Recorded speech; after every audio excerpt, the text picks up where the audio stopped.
साथियों नमस्ते और एक बार फिर हरियाणा की सियासी गलियों में आपका स्वागत है। अगर आप हरियाणा की राजनीति की नब्ज टटोलने की कोशिश कर रहे हैं तो इन दिनों सबसे अहम सवाल यही है कि हरियाणा कांग्रेस में जिलाध्यक्षों की लिस्ट आखिरकार कब आएगी। यह सवाल जितना सीधा है, इसके पीछे की कहानी उतनी ही उलझी हुई और दिलचस्प है। अक्सर कहा जाता है कि राजनीति में धैर्य सबसे बड़ी पूंजी होती है, लेकिन हरियाणा कांग्रेस के कार्यकर्ताओं का धैर्य अब फिलहाल जवाब दे रहा है। पिछले कई महीनों से पार्टी के भीतर एक अजीब सी शांति छाई हुई है, जो असल में एक बड़े सियासी तूफान से पहले की खामोशी है। यह तूफान है पार्टी के 3 कद्दावर नेताओं भूपेंद्र सिंह हुड्डा, कुमारी शैलजा और रणदीप सुरजेवाला के बीच चल रहे शक्ति संघर्ष को लेकर। 22 जिलाध्यक्षों की नियुक्ति सिर्फ पदों का बंटवारा नहीं है, बल्कि हरियाणा कांग्रेस की भविष्य की दिशा तय करने वाला एक निर्णायक युद्ध है। साथियों, ये वो लड़ाई है जो साल 2029 के लोकसभा और विधानसभा चुनाव की बुनियाद रखेगी। इस वीडियो में हम इस सियासी युद्ध का गहराई से विश्लेषण करेंगे और समझने की कोशिश करेंगे कि कौन सा गुट इस मोर्चे पर बाजी मार रहा है और इसका हरियाणा की राजनीति पर आगे चलकर क्या असर पड़ने वाला है। तो चलिए वीडियो की शुरुआत करते हैं। हरियाणा कांग्रेस में पिछले कई महीनों से जारी जिला अध्यक्षों की घोषणा का इंतजार अब भी खत्म नहीं हुआ है। ये विलंब सिर्फ एक संगठनात्मक प्रक्रिया का हिस्सा नहीं है, बल्कि प्रदेश कांग्रेस के भीतर चल रहे गहरे राजनीतिक संघर्ष का स्पष्ट प्रमाण है। ये मामला सिर्फ 22 पदों की नियुक्ति का नहीं है, बल्कि यह इस बात का सीधा संकेत है कि आगामी लोकसभा और विधानसभा चुनाव में पार्टी की कमान किस नेता के हाथ में होगी और पार्टी की रणनीति कौन तय करेगा। राजनीतिक विश्लेषकों का मानना है कि इस सूची से ही हरियाणा कांग्रेस का भविष्य तय होने वाला है। इस पूरी कवायद में 3 प्रमुख गुटों की खींचतान साफ नजर आ रही है। पूर्व मुख्यमंत्री भूपेंद्र सिंह हुड्डा, पूर्व प्रदेश अध्यक्ष कुमारी शैलजा और वरिष्ठ नेता रणदीप सिंह सुरजेवाला। ये तीनों नेता अपने अपने समर्थकों को महत्वपूर्ण जिलों में जिलाध्यक्ष बनवाकर पार्टी संगठन पर अपनी पकड़ मजबूत करना चाहते हैं। इस राजनीतिक गणित को समझना हरियाणा कांग्रेस के भविष्य की एक आगे चलकर कुंजी होने वाली है। अब समझते हैं कि क्यों है जिलाध्यक्षों का पद इतना महत्वपूर्ण। साथियों, किसी भी राजनीतिक दल के लिए, खासकर जब वह विपक्ष में हो, तो उसका संगठन ही उसकी रीढ़ की हड्डी माना जाता है। जिलाध्यक्ष का पद सिर्फ एक पद नहीं होता, बल्कि एक जिले में पार्टी की नीतियों, कार्यक्रमों और कार्यकर्ताओं को जोड़ने का सबसे अहम जरिया जिलाध्यक्ष को ही माना जाता है। यह आप सभी को पता है। इसके साथ ही जिलाध्यक्ष एक राजनीतिक चेहरा भी होता है। अपने जिले में पार्टी का सबसे प्रमुख चेहरा होता है, जो जनता और कार्यकर्ताओं के बीच संवाद स्थापित करता है, उनके मुद्दों को उठाकर नेताओं तक ले जाता है और नेताओं की बात जो है कार्यकर्ताओं तक लेके आता है। संगठनात्मक शक्ति। जिला स्तर पर पार्टी की सभी इकाइयों को सक्रिय रखने और बूथ स्तर तक संगठन को मजबूत करने की जिम्मेदारी उसी की होती है। विधानसभा और लोकसभा चुनाव में जिम्मेदारियों के चयन, प्रचार रणनीति और मतदान प्रबंधन में उसी की भूमिका निर्णायक होती है। यही कारण है कि जिस नेता के ज्यादा समर्थक जिलाध्यक्ष बनते हैं, उसका पार्टी संगठन पर उतना ही अधिक नियंत्रण होता है। ये नियंत्रण भविष्य में टिकट वितरण से लेकर पार्टी की राज्यव्यापी नीतियों तक हर फैसले को प्रभावित कर सकता है। कांग्रेस में हुड्डा का दबदबा काफी समय से रहा है, ये सब आप लोग जानते हैं। मैंने पीछे वीडियो में भी आपको बताया था और आपको पता भी है।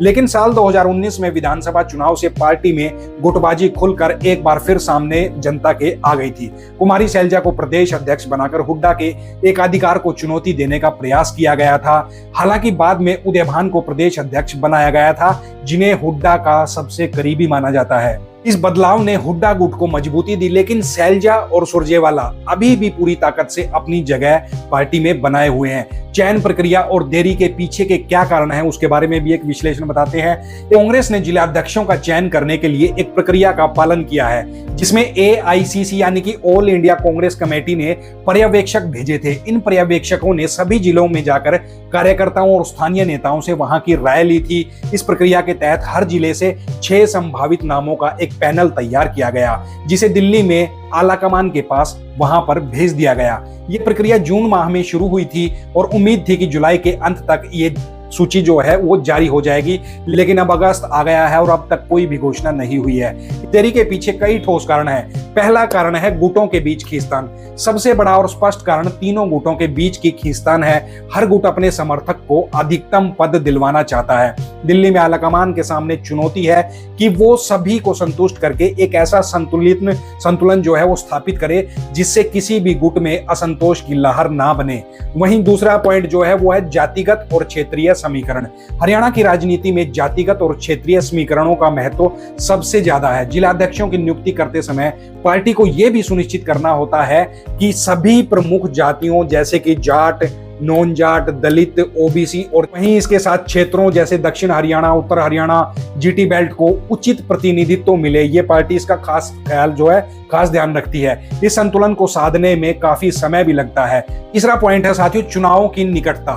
साल 2019 के लोकसभा और विधानसभा चुनाव धीरे धीरे करके हम साल में आगे बढ़ते जा रहे हैं और ये अब आते ही दिखने वाले हैं। आलाकमान को भी ये देखना होगा कि किस गुट के नेता को कहां बैठने से पार्टी को इसका चुनावी लाभ मिल सकता है। गलत नियुक्ति से आंतरिक असंतोष बढ़ सकता है जिसका सीधा नुकसान चुनावी नतीजों पर हो सकता है। अगला पॉइंट है युवा बनाम अनुभवी। नामों के चयन में एक और दुविधा यह भी है कि युवाओं को मौका दिया जाए या फिर पुराने अनुभवी नेताओं को। हुड्डा जैसे नेता अपने वफादार और पुराने समर्थकों को प्राथमिकता दे रहे हैं, जबकि कुछ नेता नई पीढ़ी को मौका देने की बात भी कर रहे हैं। भूपेंद्र सिंह हुड्डा हरियाणा के सबसे कद्दावर नेता हैं और उनका प्रभाव राज्य के एक बड़े हिस्से पर है। साल 2019 में विधानसभा चुनाव में कांग्रेस को मिली 31 सीटों में से अधिकांश हुड्डा के समर्थन वाले क्षेत्रों से ही आई थी। उनका समर्थन आधार रोहतक, झज्जर, सोनीपत, पानीपत, कैथल और भिवानी जैसे जिलों में काफी ज्यादा मजबूत जो है वो माना जाता है। हाल ही में यूथ कांग्रेस की राष्ट्रीय कार्यकारिणी में हुड्डा के 3 समर्थकों को शामिल किया गया है, यंग जनरेशन को शामिल किया गया है, जिसे उनके बढ़ते प्रभाव का संकेत भी माना जा रहा है। यदि जिलाध्यक्षों की सूची में उनके समर्थकों की संख्या ज्यादा होती है तो ये उनके लिए एक बड़ी राजनीतिक जीत मानी जाएगी। विश्लेषकों का यह भी मानना है कि यदि हुड्डा की मांग को प्राथमिकता दी जाती है तो 22 में से कम 12 से 15 जिलाध्यक्ष उनके खेमे से हो सकते हैं और ये संख्या उन्हें न केवल पार्टी संगठन पर पूर्ण नियंत्रण देगी बल्कि टिकट वितरण में भी की सबसे अहम निर्णायक भूमिका रहने वाली है। अब बात करते हैं शैलजा और सुरजेवाला की। कुमारी शैलजा और रणदीप सिंह सुरजेवाला ने हुड्डा के बढ़ते प्रभाव को चुनौती देने के लिए एक तरह का अनौपचारिक गठबंधन बना रखा है। पहले बात करते हैं कुमारी शैलजा की। उनका प्रभाव अंबाला, पंचकुला और यमुनानगर जैसे जिलों में है और वह दलित तथा महिला वोट बैंक में अपनी काफी ज्यादा पकड़ रखती हैं। और बात करते हैं रणदीप सुरजेवाला की। रणदीप सुरजेवाला जो है वो कैथल, कुरुक्षेत्र, जींद जैसे जिलों में उनका काफी ज्यादा प्रभाव माना जाता है क्योंकि वो वहीं के रहने वाले हैं, कैथल के रहने वाले हैं। वह एक मुखर और रणनीतिकार नेता भी के रूप में भी हमेशा से ही जाने जाते हैं। उनके फादर भी इसी रूप में जाने जाते थे और इन दोनों नेताओं का उद्देश्य हुड्डा के वर्चस्व को कम करना है। यदि आलाकमान संतुलन साधने की कोशिश करता है तो इन दोनों गुटों को मिलाकर 5 से 7 जिलाध्यक्षों का पद मिल सकता है, यानी कि शैलजा और जो है सुरजेवाला उनके जो जिलाध्यक्ष होंगे वो 5 से 7 हो सकते हैं, ऐसा हमारा विश्लेषण है। हालांकि ये संख्या कम है लेकिन उन्हें पार्टी में महत्वपूर्ण फैसलों में एक मजबूत आवाज जो है उन दोनों को प्रदान करेगी। अब आते हैं निष्कर्ष पर। जिलाध्यक्षों की नियुक्ति सिर्फ एक प्रशासनिक फैसला नहीं है बल्कि हरियाणा कांग्रेस के भविष्य का एक ये रोड मैप तैयार करेगा। इस सूची से तय होगा कि नेतृत्व कौन करेगा। क्या हरियाणा कांग्रेस का नेतृत्व सामूहिक रहेगा या भूपेंद्र सिंह हुड्डा के इर्द गिर्द ही ये केंद्रित रहने वाला है। इसके साथ ही चुनावी रणनीति पर भी इसका बहुत बड़ा असर पड़ेगा।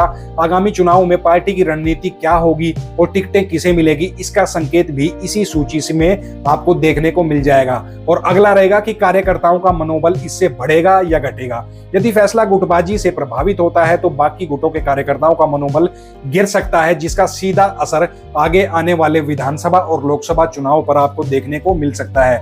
ये देरी इसी बात का प्रमाण है कि दिल्ली में आलाकमान भी इस फैसले को लेकर बेहद सतर्क है, बेहद चौकन्ना है और फूंक फूंक के वो कदम रख रहे हैं। उन्हें एक ऐसा समाधान खोजना है जो सभी गुटों को स्वीकार्य हो और पार्टी को एकजुट बनाकर रखे, पार्टी में फूट ना पड़े। हालांकि ये राजनीतिक संतुलन साधने का प्रयास काफी ज्यादा मुश्किल जो दिखाई दे रहा है, बेहद मुश्किल दिखाई दे रहा है। फिलहाल सभी की निगाहें आलाकमान के फैसले पर टिकी हैं, जिसका हरियाणा कांग्रेस की सियासत पर गहरा असर पड़ने वाला है, ये तो तय आप मानकर चलो। तो साथियों, ये था जिलाध्यक्षों को चुनने पर कांग्रेस की जो देरी हो रही है उस पर हमारा एक विश्लेषण तो जो साथी नए हैं वो हमारे इस चैनल को सब्सक्राइब जरूर कर लें। मिलते हैं आपसे अगले ऐसे ही किसी वीडियो में, ऐसे ही किसी राजनीति के टॉपिक के साथ। तब तक के लिए जय हिंद, जय राष्ट्र, जय हरियाणा।